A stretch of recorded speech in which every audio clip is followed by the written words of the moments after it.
Hey, it's Alicia from mobilitymastery.com, and a little known fact about me that you probably don't know is that I started doing yoga when I was 17, and this was 1997, and I was working out in the YMCA one day, and I saw a room full of people doing weird things, and I was like, that looks cool. That looks like the closest thing to gymnastics that I could get at my age. And so I signed up for a class and loved it. But wow, back then, I don't even think yoga studios really existed, except there were probably some in like New York City or LA. But this was Ashland, Oregon. And there was like one class a week, Saturday mornings at the YMCA. But I went religiously every Saturday for I think a year or two. I loved it. And vinyasa yoga has been kind of my thing when I've done yoga. I love vinyasa, and I've done other kinds of yoga as well, but I always kind of gravitate back to vinyasa. So for the record, I love yoga. I think it's fantastic, and that doesn't mean I would necessarily recommend it to everyone. I think we're all different. But I'm going to answer a question today about yoga that I've been getting quite a bit lately, which is, does yoga release fascia? You can make a blooper out of that, right? You know how some people do? Like they show the thing and they're like, and then, you know. So, what do you think? Does yoga release fascia? There are a lot of people out there since fascia became popular claiming that yoga releases fascia. In particular, what I see a lot these days is the yin yoga community claiming that their classes help you release fascia. And I even think there are some fascia yoga methods maybe popping up. And here's the thing. I want to define the word release before we answer this question.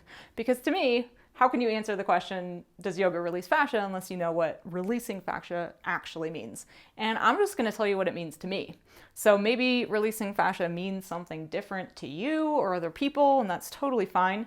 But for you and I to have an equal conversation, I at least need to define it on my terms so you know what I'm talking about. So when I talk about fascia release, what I mean is actually releasing stuck fibers and pulling them apart from one another. So essentially doing some kind of compression and shearing to unstick or unglue those fibers from each other where they've actually gotten stuck together. So you can probably imagine that with that definition, yoga doesn't necessarily release fascia. So I'm going to cover my reasons why yoga does not release fascia. I'm going to take away this question mark now.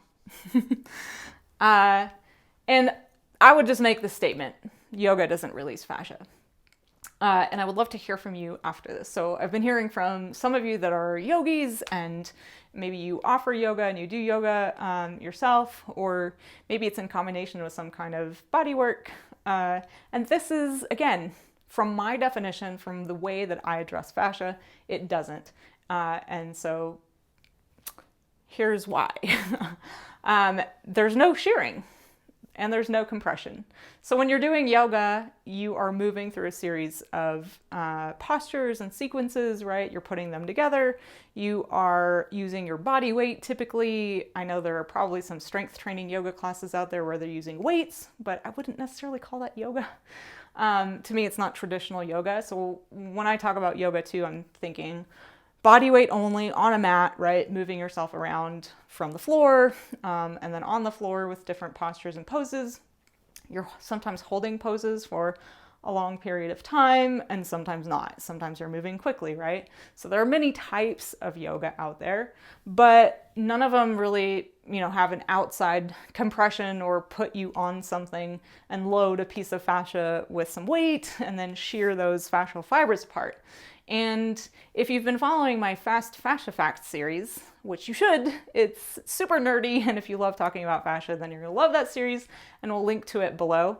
But if you've been following that, then you know that compression and shearing does something really special for that fascial system and restores our water content essentially to the fascial system, to the ECM, and then even intracellularly, because the cells pull their water from the extracellular matrix or ECM, which lives inside your fascia. And it's that fascia site getting activated through compression and shearing that actually synthesizes hyaluronic acid, which imbibes the water you drink and rehydrates you on multiple levels. So that's often my goal with fascia release, right? Is to compress and shear, activate those fascia sites, and restore the water content. And I don't really see that happening with yoga. Now, I also have come to realize through doing so much compression and movement-based fascia release with my clients via my method called kinetics, where I'm actually stepping on people, that elongated muscles are some of the most fascially adhesed, which I find really interesting. And in yoga, of course, you're often elongating muscles. And I used to live in Boulder, Colorado, which is one of the top places for yoga. I mean, there's a yoga studio on just about every block, I think, of that city. All kinds of yoga, right? All different kinds of yoga.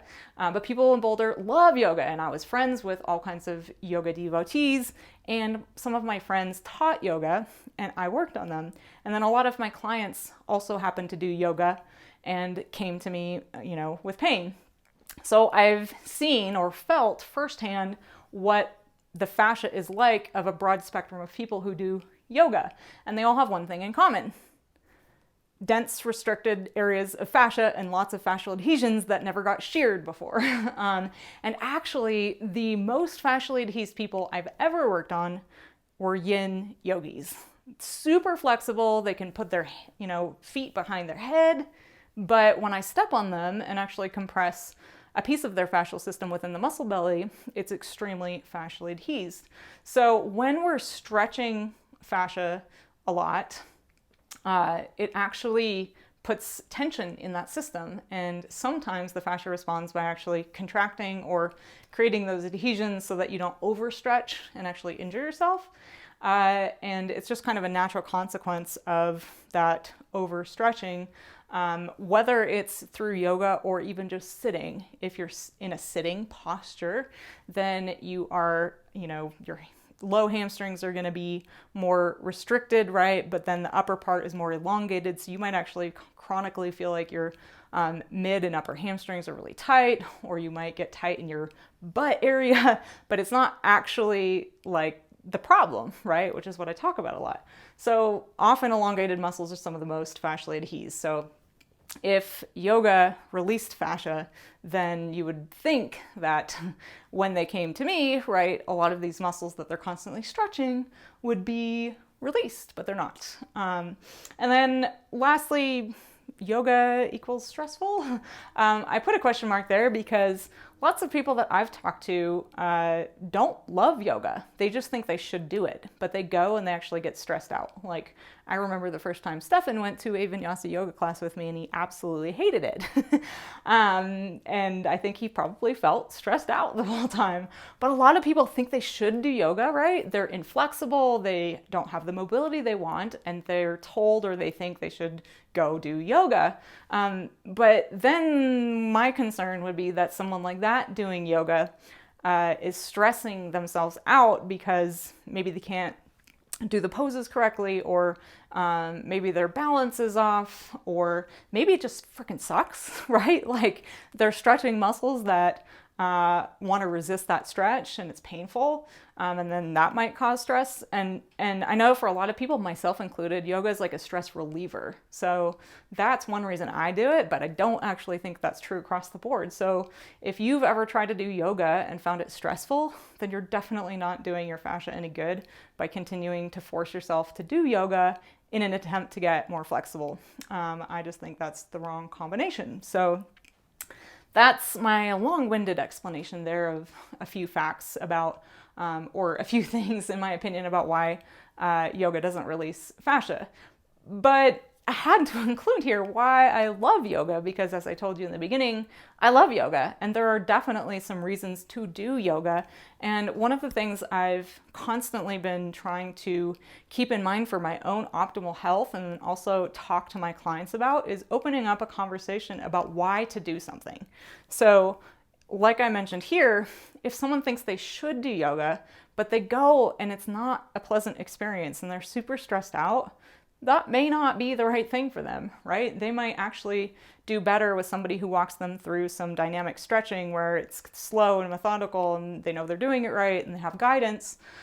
Or maybe fascia release would actually be better for that person, right? To restore some mobility. So I think it's important to know why to do something. So if you're going to pick yoga as one of your activities, these are just a few of the reasons I love yoga and would recommend it to other people who maybe love it, but they don't have time in their schedule for the 10 things they want to do. And often my clients are asking me, well, if you had to pick for me, would you, make me do yoga or hockey or skiing, or would you, which would you have me ditch if I had to keep my fascia super healthy and just to be healthy as a human being? So these are the reasons to do yoga. So if it resonates with you, maybe yoga is for you. Yoga is a form of dynamic stretching, typically. If you're doing yin yoga and you're holding poses for a long period of time and you're not moving, that's kind of a static stretch. So I'm talking about vinyasa, hatha, Iyengar, I guess. I don't have a lot of experience with that, but any of the yoga modalities where you're moving through poses, even if you're holding them for a little while, it's still a form of dynamic stretching, where you're moving in and out of a stretch. You're moving in and out of some muscles being stretched while others are contracted, right? And then you're holding poses. And I think that's a great form of stretching. As most of you know, I'm not a fan of static stretching, which is just holding a muscle, like holding your foot to stretch your quad, or, doing this would stretch my triceps, right? Or this is probably a better example. So doing this and just holding it and cranking down on my wrist, right, is a static stretch. And the nervous system has a tendency to start to resist a static stretch if it feels like it might, pull a muscle or endanger a tendon or a ligament or something like that. So I love dynamic stretching. And then I definitely think yoga can strengthen fascia, and fascia definitely needs to be used to stay resilient and strong. And ironically, the things we do most frequently in terms of activity, or the postures we take, or the shapes we make with our body most frequently, tend to build up fascial restriction. So while it might strengthen it, it also creates some restriction at the same time. So it's definitely something to be aware of. And this is probably these two are my favorite, but the self-awareness and presence you can gain by doing yoga is just phenomenal. And I love yoga as a form of meditation. I don't love sitting on a cushion with my eyes closed and just watching my thoughts. That's never really been my thing, but I love a moving meditation like yoga, and it brings a lot of presence. So if you're someone who typically tends to be in your head and you want to get in your body and you want to find more self-awareness in your body, in your visceral self, as opposed to your ego or heady self, then I think yoga can be awesome. And then breathing, of course. So hopefully when you're doing yoga, you're breathing. And if you have a really good teacher, they'll time the breathing with the postures or poses and sequences you're doing. And we all need to breathe more. Even me, I think at this point, I've trained myself to belly breathe and breathe deeply throughout the day and make noises, even if I'm in public sometimes. But I still think we all can use more breathing, more intentional deep breathing. So I love yoga for breathing, of course, and all the benefits that come with that. And then also it's going to move your blood and your lymph. Any movement really is going to move your blood and your lymph. So that's kind of a no-brainer, but these are some really great reasons to do yoga. And like I said, I just like people to keep in mind, if you think you're going to go to yoga and release a bunch of fascia, even if they are telling you it's going to, I might disagree with that. Now, is it going to stretch some fascia? Sure, a little bit. And like I said, if you've been following my fast fascia facts, then you know that when you're stretching fascia, you're typically activating fibroblasts, which synthesize collagen and add a little bit to your overall density and your material makeup. Like you become more physical. Whereas when you compress and shear and activate those fasciocytes and gain more water content, then you become more watery, more light, more buoyant, more springy. And those things sound awesome to me. So we definitely need collagen, but I want a better balance of water to collagen. So there you go, and I want to leave you though with a few warnings about yoga if you're in pain. And then also, even if you're not in pain, some things to consider if you decide to either continue doing yoga or start a yoga practice. Something that I see all the time in myself and other people is we have a tendency to really sink into and luxuriate in our strong side, because it feels so good to feel strong, right? And then we go, maybe you're in a warrior pose and you go to your other leg, right? That's out in front, and you start shaking and you're like, oh my God, this is hard. I don't think I can stay as low as I was in my other leg. And so you raise yourself up a couple inches, right? And you're like, that's better. But what this does is we have a tendency to favor our strong side in yoga, and because it's an hour-long practice and we move through multiple poses, this presents a real problem for creating an imbalance in our fascial system. So I would actually encourage you to do the opposite and sink a little bit deeper into your weak side and maybe stay out of your strong side a little bit until you feel more balanced. And so obviously you might be like, well, how do I know? Well, hopefully you're going to gain some self-awareness and presence to be able to tune into those sensations as you're doing a yoga practice. I think you're going to feel it, right? It's that shakiness. You're going to want to come out of the pose. And another thing is, I know a lot of people have claimed they've healed their back pain with yoga, and I salute them and I think that's awesome, but I can't tell you how many people I've gotten who went to yoga and their back pain got way worse. So they went to heal it and it actually got a lot worse. And in my opinion, that's because there's a lot of contracting of the quads and stretching of the hamstrings and stretching the back instead of stretching the front. There is a little bit of that in yoga, so I would just be careful if you have injuries. So just remember to listen to your body, pay attention. Your body's going to tell you if it doesn't like a pose. It's going to maybe ping you with a pain signal, or if you're going to yoga to get better from something like back pain and your back pain gets worse, then please listen to yourself and maybe stop yoga until you can figure out the root cause of your pain.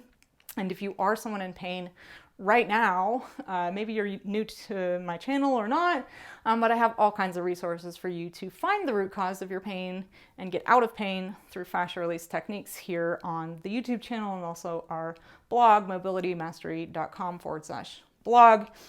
So you can search for whatever you need by search terms. So back pain, carpal tunnel, knee pain, stuff like that. Whew.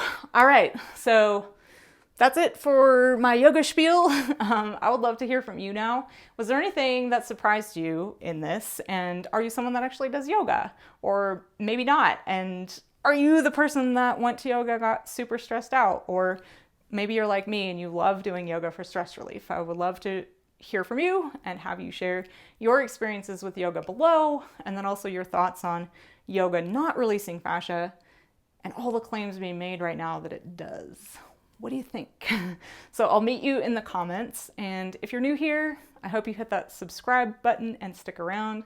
We've got new videos that go out every single week, a couple times a week, on fascia, pain, optimization, nervous system stuff, healing trauma, all kinds of good things. So I do hope to see you around, and I'll see you next time.